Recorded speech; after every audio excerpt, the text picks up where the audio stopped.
Victoria wants to legislate gender equality. Let's have a look. Hello everyone and welcome to this episode of Heise Says. What I'd like to talk with you today is some propaganda that's coming out of Victoria where they want to legislate for gender equality. And this is not legislation to ensure you can't discriminate based on someone's gender, which already exists, but it is proposed legislation to force government organizations and eventually private organizations through the purchasing power of the government to meet gender-based quotas. Okay? So let's watch this propaganda here.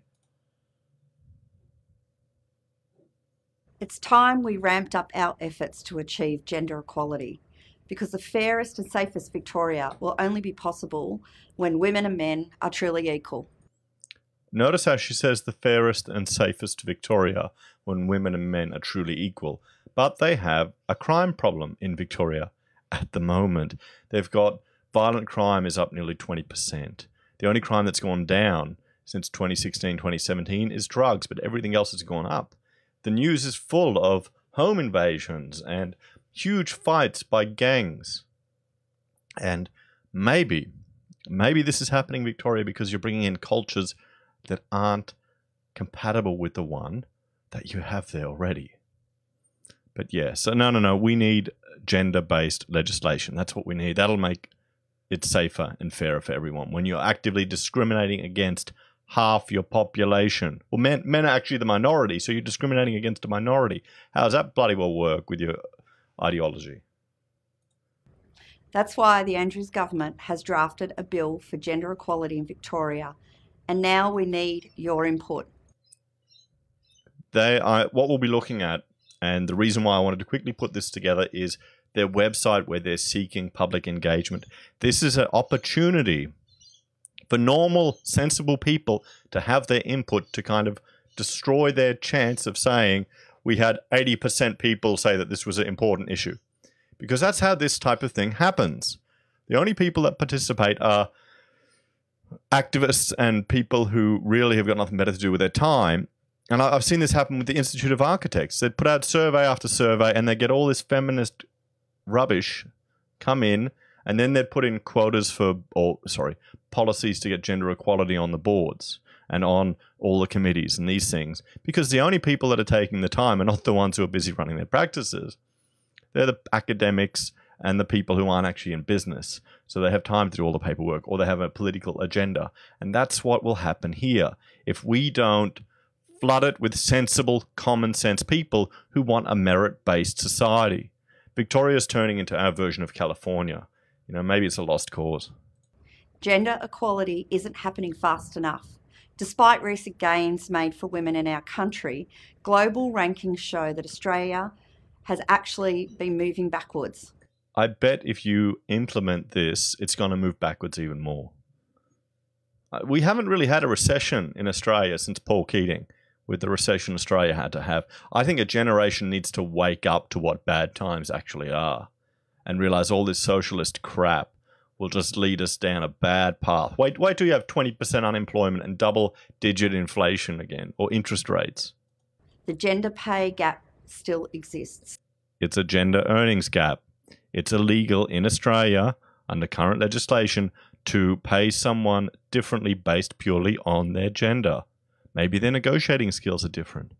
But if you're paying with the award, maybe you're paying some person higher than another because they might be better at the job, which is what we did. The Royal Commission into Family Violence highlighted the urgent need to establish a culture of non-violence and gender equality in Victoria. Okay. Is there a violence problem in Victoria? I'm starting to think the lefties, particularly the women on the left, are so concerned with this toxic masculinity and this perceived violence in the culture because all the men on their side are, coming out as bloody sex assault people. We need to pick up the pace and hold ourselves to account. This is just authoritarianism, just the authoritarian left. And the best way to do that is through legislation. See, I would argue that legislation needs to be a reflection of what the society wants, a reflection of the culture, what's in place to maintain the cultural values of the civilization, not to guide or steer the culture in a particular way that you ideologically want to have. So that's why I oppose these authoritarian regimes, regardless if it's left-leaning or right-leaning. It just takes away from your individual liberty. And that's what they're doing here. They're authoritarian, all of them. To all Victorians, this is your opportunity to tell us how we should progress our gender equality strategy. To find out more on how you or your organisation can get involved, including information on our Citizens Jury, please visit the Engage Victoria website. Let's have a look at that website. And that Citizens Jury scares me a little bit. So here it is. This is their website. And there's a few things I'd like to just draw your attention to. And here at the timeline, we've got public consultation on the Gender Equality Bill. Okay, so we've got until the 28th of September to make your submission. And you press this button here, you can make a submission. Now, I will put a link to this in the description. And please, I encourage you to share this video or share this link and get your friends and family to make a submission. Let the government know that you don't believe this is appropriate. Because what they're doing is they're doing the, public consultation, then a face-to-face stakeholder consultations. Oh boy. The Gender Equality Bill Citizens Jury. Can you imagine what that's going to be like? It's just going to be the standard, Catherine Devney, all the standard nutters in Victoria and Melbourne. They're going to get out of the woodwork and they're all going to sit around a table, feed them a good lunch, and then get arguments that they can use to push their own ideology. That's what it's going to be. Then in February, we'll get the summary report. So wouldn't it be good if that summary report came out going that 85% of people who submitted in the public consultation didn't agree with this bill, but we ignored that and had a face-to-face consultation with these 10 groups that we agree with that meet our requirement. Because honestly, I can see them doing that. But that's going to just give you ammunition to shoot this down, which needs to happen. March, it'll be introduced to Parliament, and in May, the bill is proposed to pass through Parliament. So, oh boy. So 2020, the Gender Equality Act would take effect in Victorian government departments and large public sector companies. Look at that, large public sector, employers. 2021, the Gender Equality Act would take effect in local government or remaining public service employment and administrative offices with more than 100 staff. And here is the one that really scares me. 2022, the purchasing guidelines will take into effect.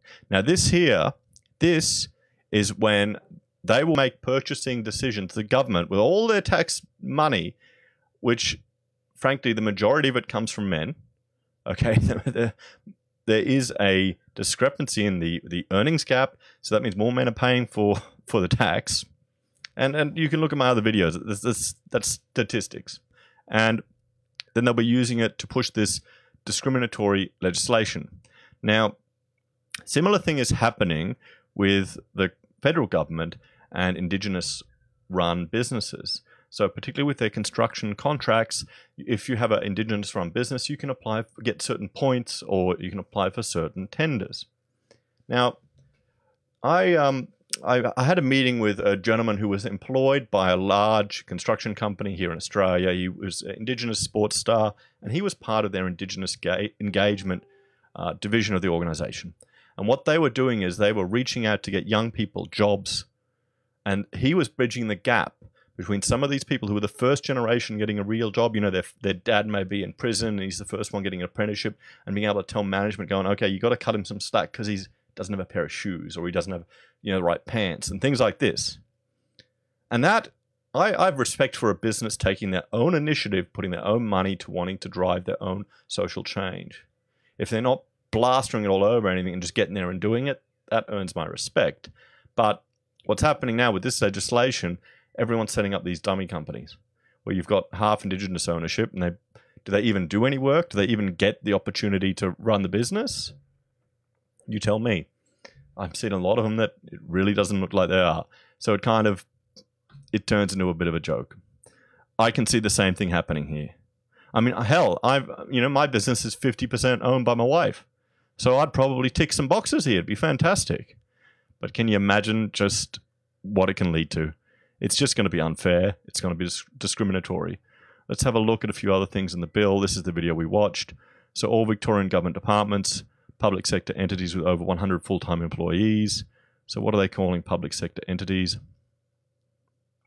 Here we go. The Victorian public sector comprises public service bodies and public entities. And a high-level overview describing them. So there you go. I mean, law and order, education, wow. Or maybe that's good. They'll start forcing 50-50 split in teachers to get more men in there in the education department. Hell, that could be good. What do you reckon? Yeah, I doubt it. So the purchasing guidelines are what really gets to me. That's going to get their tentacles into everything. Look here, targets for women leadership. I mean, there you go. And another thing that I just wanted to show quickly, we'll have a look here and at workforce participation. Let me just transition here. Now, this is some statistics I've received from the ABS, and you can see here the red line is persons not in the labor force. That's women. And the green line is men not in the labor force. So this is the workforce participation, or the people who are not participating in the workforce. And you can see that gap there. I wonder if they take account of that with regards to making these decisions. So, guys, I just wanted to share this with you all. I think it's important that we all participate and answer this survey. And I will see you all again next time. Bye for now.